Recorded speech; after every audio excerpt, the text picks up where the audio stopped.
दोस्तों, आखिर अचानक ऐसा क्या हो गया कि नायडू भी आंखें तरेरने लगे? क्या वाकई ममता बनर्जी की इस बीच में कोई गुप्त मीटिंग नायडू और शिंदे के साथ हुई? मगर टीएमसी को तोड़ने के बाद में भारतीय जनता पार्टी का ऑपरेशन लोटस और ऑपरेशन टाइगर महाराष्ट्र में जो कुछ कर रहा है, क्या वो धराशायी हो चुका है? या वाकई जिस अंदाज में, जिस तरीके से छुप छुप करके जो खेल भारतीय जनता पार्टी खेल रही है, वो कामयाबी की तरफ बढ़ रही है?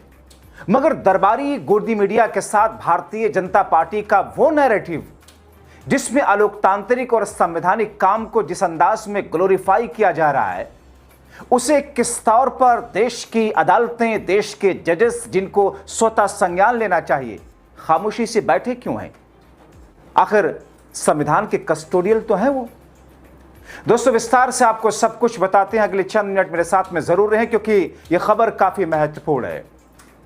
दोस्तों, बंगाल में जो कुछ हुआ, बंगाल चुनाव के पहले से लेकर के चुनाव के बीच में, और चुनाव के मतदान, चुनाव की मतगणना, और उसके बाद में टीएमसी और विरोधियों के खिलाफ में कहर बीजेपी का, और फिर भारतीय जनता पार्टी ने टीएमसी की पार्टी को तहस नहस करने के लिए जो कुछ किया, आपके सामने है। मगर महाराष्ट्र में एक बार फिर से वही खेला बीजेपी खेलने जा रही है, जो खेला एक बार बाला साहब ठाकरे की शिवसेना और शरद पवार की एनसीपी के साथ कर चुकी थी।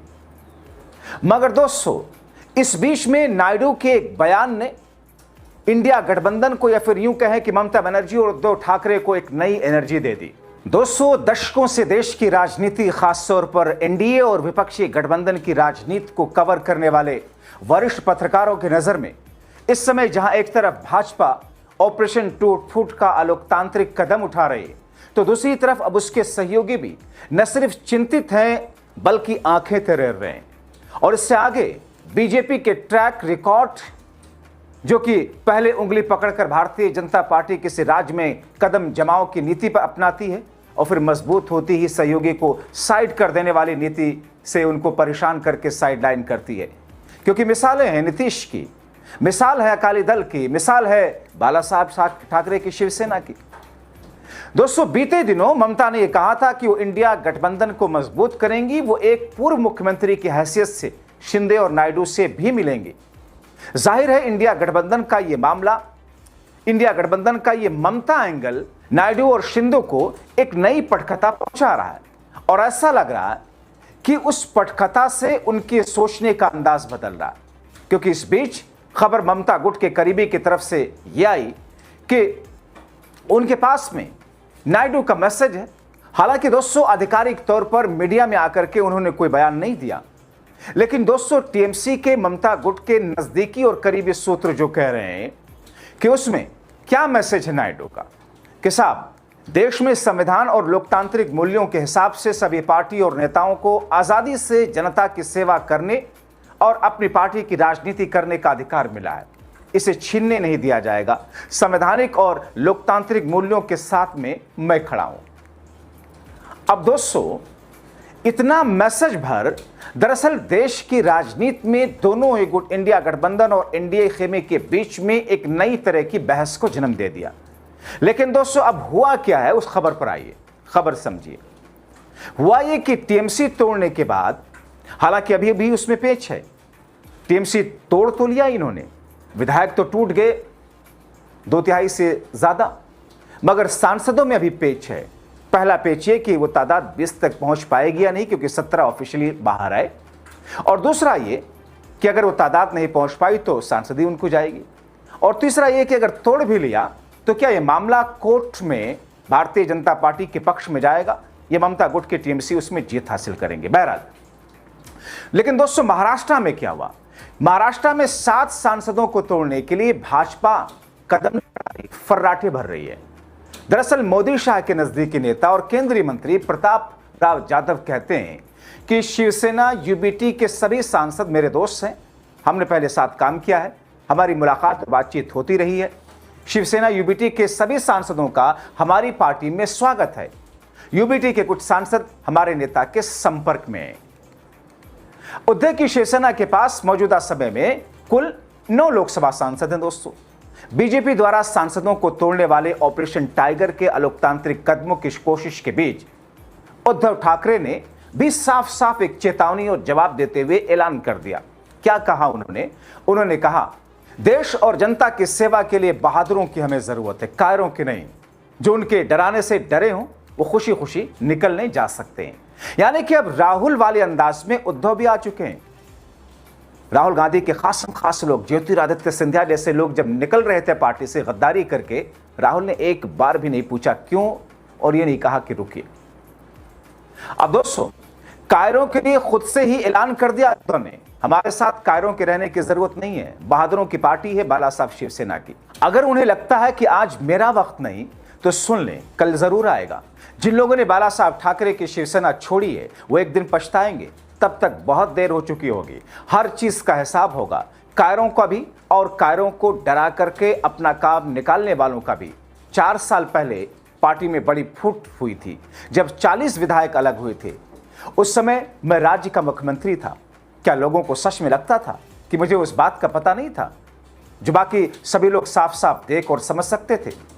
अब दोस्तों, थोड़ी डिटेल आपको बताता चलूं। दरअसल दरबारी मीडिया और बीजेपी गैंग ये कह रहा है कि 14 से 16 विधायक पार्टी से अलग हो सकते हैं उद्धव के, और ये टूट आने वाले 6 से 7 दिनों के अंदर हो जाएगी। शिवसेना के एमएलसी कृपाल तुमाने ने इसे एक ऑपरेशन करार देते हुए कहा कि अब चर्चाओं का दौर कुछ ही समय में पूरा होने वाला है। 7 सांसदों ने पाला बदलने का मन बना लिया है। दोस्तों, आप देखिए ना कैसे ढिठाई के साथ में एनडीए गुट के नेता ये कह रहे हैं कि 7 सांसदों ने पाला बदलने का मन बना लिया है और ये वक्त जल्द ही नजदीक आ रहा है। किस ढिठाई के साथ वो कह रहे हैं, जिसे कोई देश हित में महान काम कर रहे हो। और दरबारी मीडिया भाजपा के इस ऑपरेशन लोटस और ऑपरेशन टाइगर को ग्लोरीफाई कर रहा है। ऑपरेशन टाइगर के मामले में जो 7 सांसदों के साथ हमारी चर्चा अंतिम चरण में आ चुकी है। जब हम ऑपरेशन करने किसी अस्पताल में जाते हैं तो पहले जांच की जाती है, जांच हो चुकी है, रिपोर्ट्स आ चुकी हैं और बस अब ऑपरेशन का दिन तय होना है। मॉनसून सत्र के पहले ही हो जाएगा। अब दोस्तों, जिस ढिठाई बेशर्मी के साथ में ये बात कह रहे हैं और उसका एग्जाम्पल दे रहे हैं कि ऑपरेशन आप कोई शख्स कराने जाता है तो पहले जांच होती है, रिपोर्ट आती है, उसके बाद चीजें होती हैं, दिन तय होता है। मतलब किसी पार्टी को तोड़ने वाला अलोकतांत्रिक और संवैधानिक काम करो, मगर बेशर्मी की तरह उसे ग्लोरीफाई भी करो। उधर दोस्तों, शिवसेना यूबीटी के सांसद संजय राउत ने इन तमाम अटकलों पर विराम लगाते हुए तुमाने के बयान पर कहा कि महाराष्ट्र की राजनीति में ऐसा कोई व्यक्ति नहीं। आज उनके गुट में कुछ लोग हैं और कुछ भी कहते हैं, पार्टी को कौन तोड़ेगा। बीते 12 सालों में भाजपा ने राजनीतिक दलों को सिर्फ तोड़ने का काम किया। उन्होंने टीएमसी तोड़ी, इससे पहले उन्होंने ऐसा एनसीपी और शिवसेना के साथ में किया। दरअसल भाजपा की इस अनैतिक, अलोकतांत्रिक, असंवैधानिक तोड़फोड़ की आहट की जड़ में उद्धव की तरफ से मातोश्री में बुलाई गई बैठक, जिसमें 9 सांसद शामिल हुए थे। कुछ खुद चल करके फिजिकली पहुंचे, कुछ अपनी मजबूरियों के तहत ऑनलाइन जुड़े थे। और इसी को मुद्दा बना करके भाजपा और दरबारी मीडिया ये माहौल बनाने लगा कि उद्धव की शिवसेना के 9 सांसदों में से सिर्फ 4 पहुंचे थे, मतलब 5 बागी हैं और 2 और उनमें जुड़ चुके हैं। अब दोस्तों, 5 कौन कौन है आपको बता देते हैं। संजय जाधव हैं, संजय देशमुख हैं, अमरीश निबालकर हैं, भाऊ साहब वागचौर हैं और नागेश पाटिल स्टार हिंगोली से हैं।